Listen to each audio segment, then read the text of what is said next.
के 27।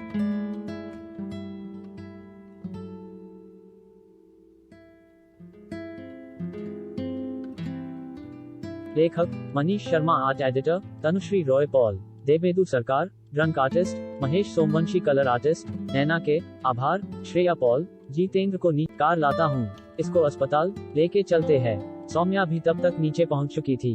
उसे हैरानी हो रही थी कि जितेंद्र को अचानक हुआ क्या। जितेंद्र ऑन।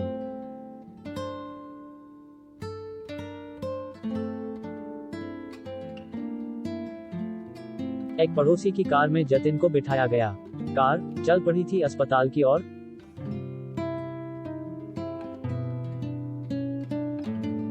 कार में जब उसके चेहरे पर पानी डाला गया तो उसे कुछ होश आया। जितेंद्र, तुम ठीक हो?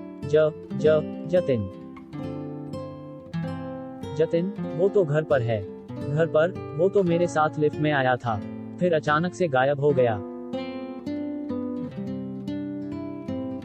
फॉल्स।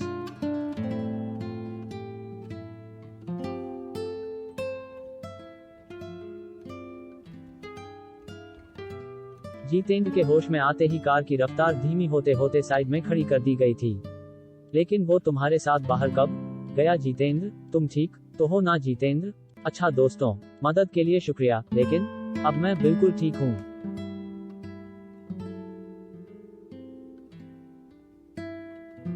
और कार वापस घर की ओर मोड़ ली गई।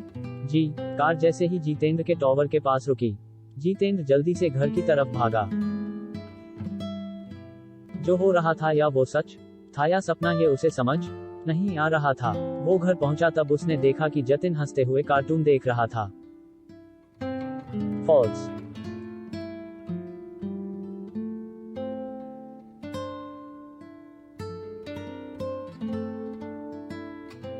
जितेंद्र सोफे पे बैठ पड़ा और रोने लगा। जतिन भी उसके पास आया और उसके गले लग गया। पापा, मेरे पापा, प्यारे पापा। जितेंद्र कुछ देर जतिन को गले लगाए रोता रहा। उसे समझ ही नहीं आया कि आखिर उससे ये गलती क्यों हो गई। सारी बिल्डिंग मैंने छाने मारी, लेकिन घर कैसे छूट गया? और अगर उसका सर बुरी तरह घूम रहा था। जितेंद्र ने डॉक्टर अजय की दी हुई दवाई खाई और लेट गया। कुछ देर में उसकी आंखें भारी होने लगी। सपने में फिर उसे यामिनी की हंसी सुनाई दी।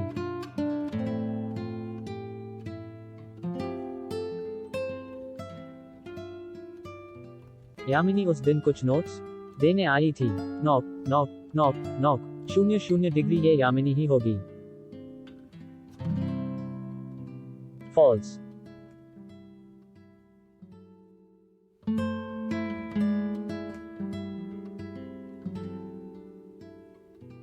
कहाँ है आंटी? आज तो मैं तुम्हारी शिकायत करके ही रहूंगी। अरे क्या हुआ लेकिन, और इतने गुस्से में क्यों हो? आज फिर तुमने क्लास मिस कर दी। कब तक तुम्हारे लिए नोट्स बनाती रहूंगी मैं? तुम्हारे नोट्स के बिना मैं मर नहीं जाता भला सा। तो फिर एग्जाम में पास कैसे होते? नोट्स के बिना भी मैं पास तो हो ही जाता। हा।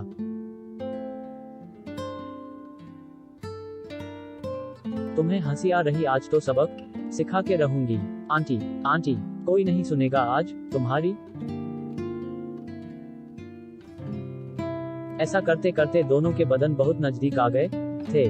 वैसे दोनों के बीच छेड़खानी तो चलती रहती थी, पर बात आज कुछ ज्यादा गहरी हो चली थी।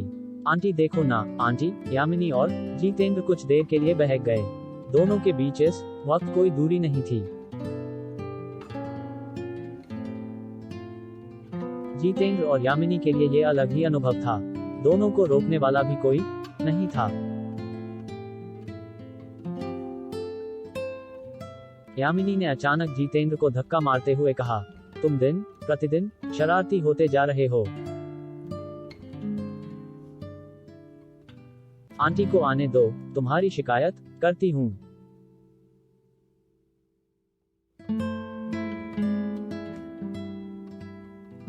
यामिनी,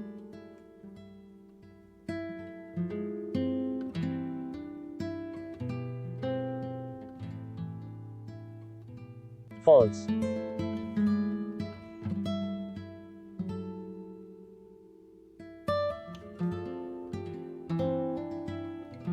ये सब मुझे क्या हो रहा है? यामिनी क्यों बार बार याद आ रही है? कहीं दवाई का असर तो नहीं या फिर और कुछ? शायद मैं कुछ ज्यादा सो रहा हूँ। फ्रेश हो लेता हूँ। वो बाथरूम में अपने मुंह पर पानी छिटक रहा था कि तभी उसने महसूस किया कि शीशे में कोई और है। उन्नी, वो चिल्लाना चाहता था लेकिन उससे पहले ही शीशे पर जैसे कोहरा छा गया और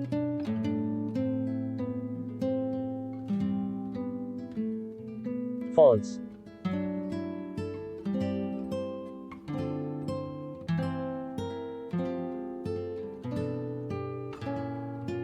उस पर लिखा आया 23 सेव जतिन।